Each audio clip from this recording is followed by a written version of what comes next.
Hi, welcome everyone. So here we are again with another interview with one of the speakers in the upcoming conference for the Astrological Association that is happening at the end of August. Hi, Alison. So nice to have you here. Hi Alejo, it's lovely to be with you. Thank you so much for taking some time to do this. It's very important for us. It means a lot. The first thing I wanted to ask you is, well, of course, what's the title of your talk and what is it about?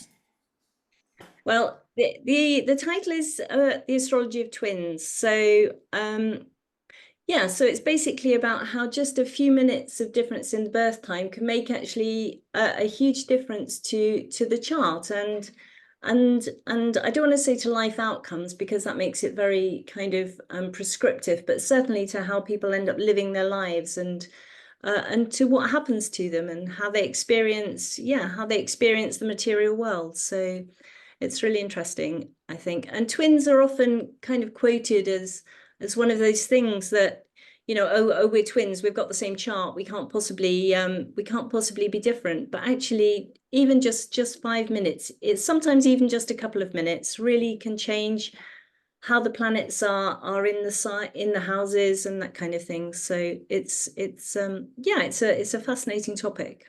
It is because actually it's one of the arguments against astrology that twins should Yes, have the same exactly. chart. So how is it possible that, and also that twins have very different lives usually? I haven't researched this as you have, but for my like my experience, normal experience of people I know that are twins, they usually are very different.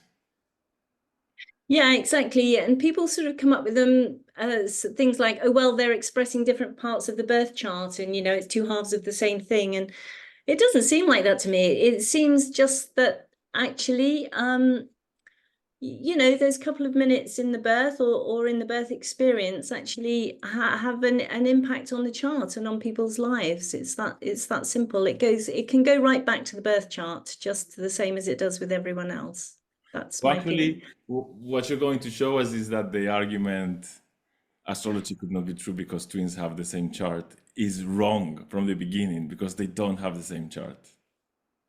Yeah, I think that's basically the point. It's not the same chart. Yes. Wow, amazing. And even a couple of moments is not the same chart. And I think you have to, I think with astrology actually, and I really do think this, that minutes are important and that you have to be very precise with your calculations and your observations. And I feel that about all of astrology actually. I mean, sure, you can give orbs, but when you're looking at things and looking at outcomes and stuff, then I like precision. That's maybe Virgo or something. Not that Pluto in Virgo trying the moon, I don't know.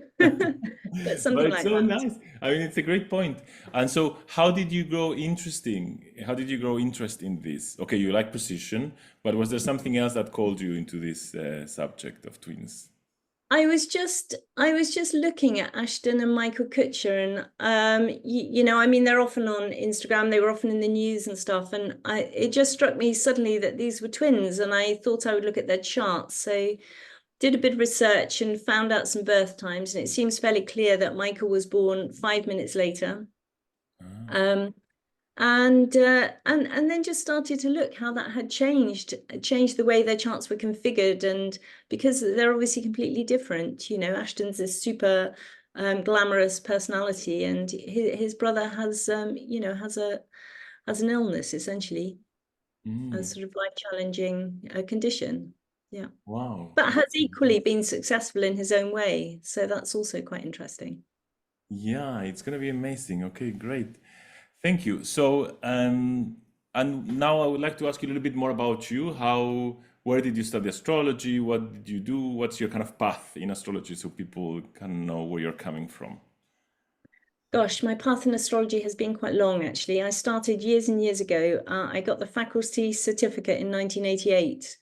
And it was sort of by post in those days, if you weren't in London. So I got a bit fed up with that because it was a bit solitary, and just went to webinars and stuff in London when I was around. And then and read, of course. And then during COVID, everything came online. So that was brilliant. And I was able to sort of come back to studying it seriously. Uranus transiting the moon, obviously, so it was going to get me. And yeah, so that was 2021, 22, I can't remember, 2021, I think. And I just got the faculty diploma this year. So it's taken me 3 Jupiter cycles. I'm super excited. But it's amazing because it's probably has, expanded so much. I think it's so important not to rush. Sometimes, I feel like we learn a little bit of astrology at the beginning. I remember when I started, I learned a little bit of astrology and I felt like, wow, I know it. And then actually, the more I learned, I felt more like, oh no, I need more time to learn this. It's gonna take several Jupiter Well, cycles. I still feel yeah. that, I still think I need more I Jupiter definitely didn't cycles. rush. Yeah, I didn't rush, and it was great because I did have the benefit of astrology going through life. I mean, the foundation gives you a good foundation, and books on transits and all that kind of stuff. Liz Green, I had a reading with Liz Green back in the 80s. That was kind Wow. of a big thing for me, and so I could follow the transits and stuff as I went through life. So I kind of had that companion. It's just I hadn't I hadn't formalized it now.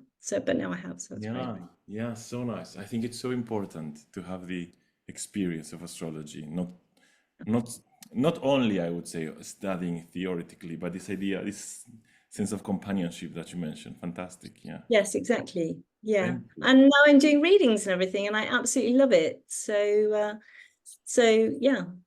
I was to ask you actually, yes, what are you doing? Can people reach you if they want to find out more about you or if they want to get to know you a little bit more before the conference? What can they do?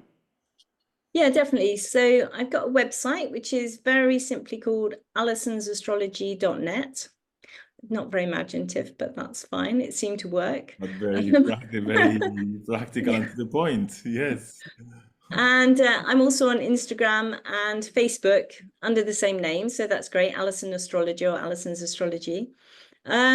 So I'm doing a talk with the Brighton Astrology Circle on the 5th of June. So I'm really looking forward to that. That's on a different topic. That's on Mercury as the psychopomp.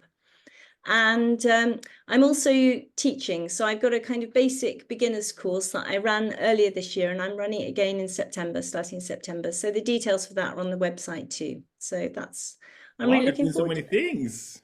it. Yeah, Well, so good to nice. be All busy. right. Well, thank you so much. Is there anything you wanted to say that I didn't ask? I always say, No, I don't think so. I'm really excited about the conference, really looking forward to it. yeah, I'm sure everybody now is dying to get to know you in person. I mean, everything you shared was so interesting. So thank you.